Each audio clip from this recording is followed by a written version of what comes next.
Great. Now I can go back to my inspection. I'm adding the name of the deceased.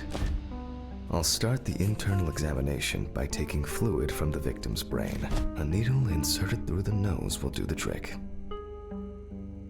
If the victim was alive when she fell into the well, she must have swallowed water fighting for her life. And then diatoms, characteristics of pooled water like a well.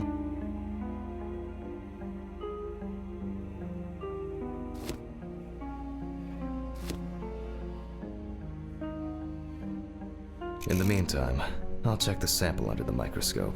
I'm sure that these algae traces will be found. Now I need to adjust the knobs properly and place the I'm finally starting to see something here. I won't even notice an army of diet. Great. This way I'll see if I'm dealing with a large... And perfect.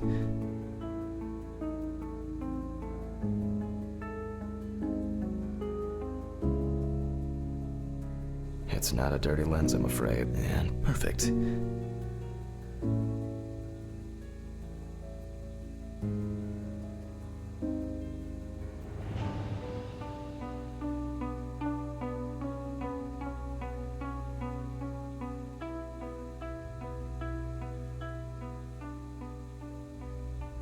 It's not a dirty lens, I'm afraid. And perfect.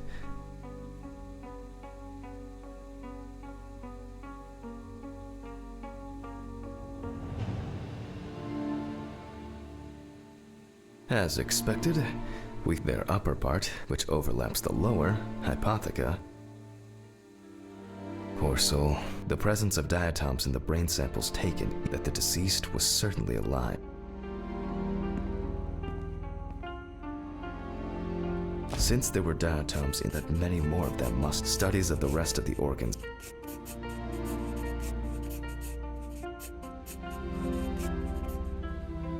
I can finally get to the practical part.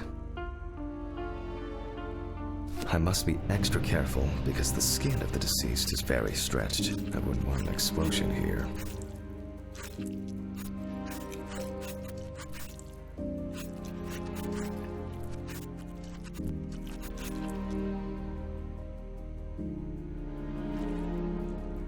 You can immediately see a very large swelling of the organs. In addition, I proceed to remove the rib cage.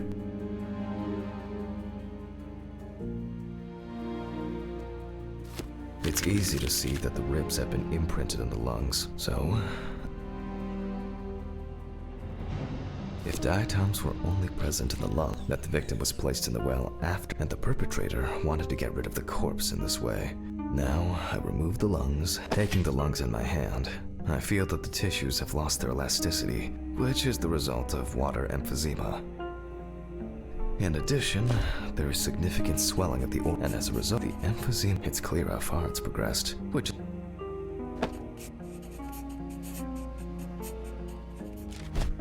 Corpses found in water are worth examining. However, I can't, so I must... A bucket?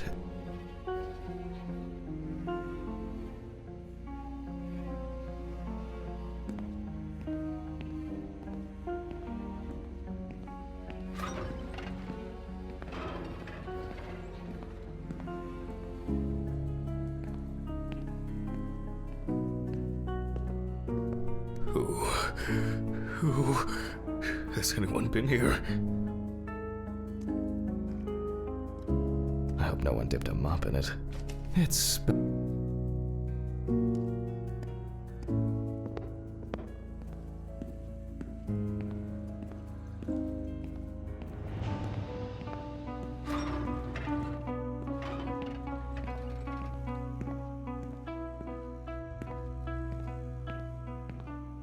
my old, but I do.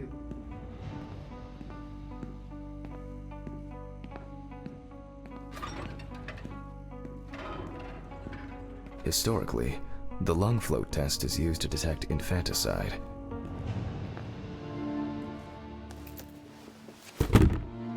The water should be at room.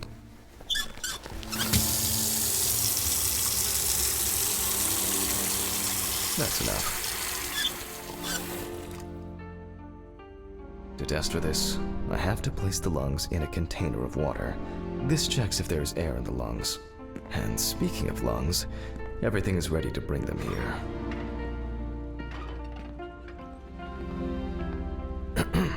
Of course, air may have entered a newborn. Gases were.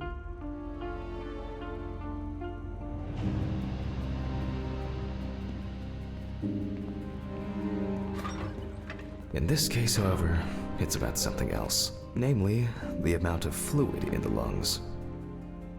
To test for this, I have to place the lungs in a container of water and wait to see if they fall.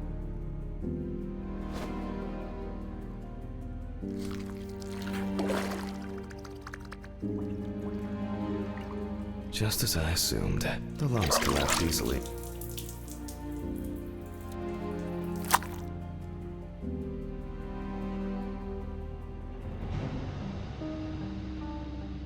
Fluid could have entered the lungs during panic, but it could also be the result of bacterial infections or cancer, so further investigation is needed.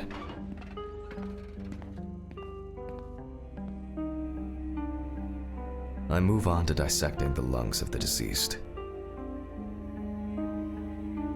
You can hear the distinct, very unpleasant crackling of the tissues being cut through. The parenchyma is remarkable, although small hemorrhagic.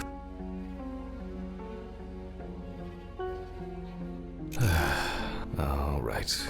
Now, I will check the collected fluid under a microscope. If we find 20 diatoms on the slide,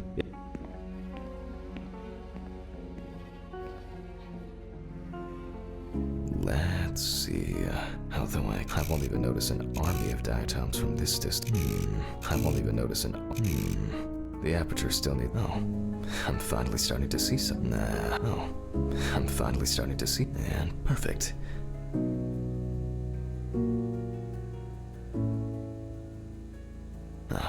As expected, there are smaller and larger clusters of. There will definitely.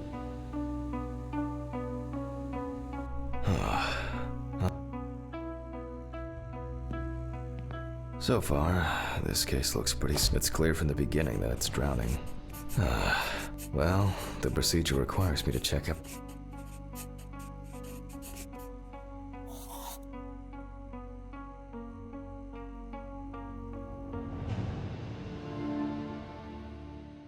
So, I move on to checking the other organs.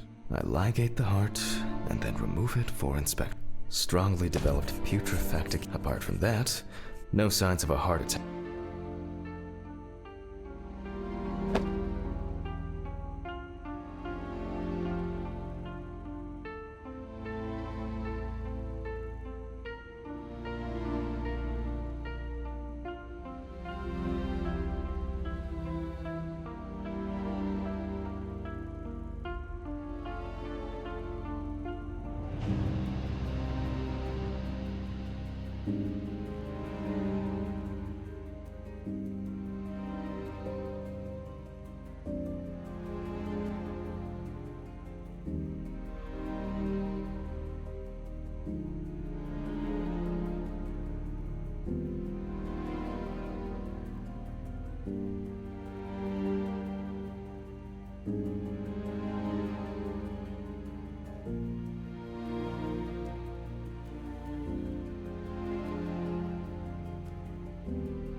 I move on to the next. This time,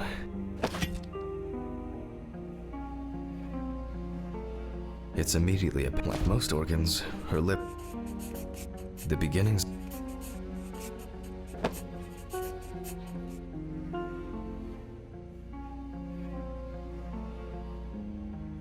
I transfer the organ to a board.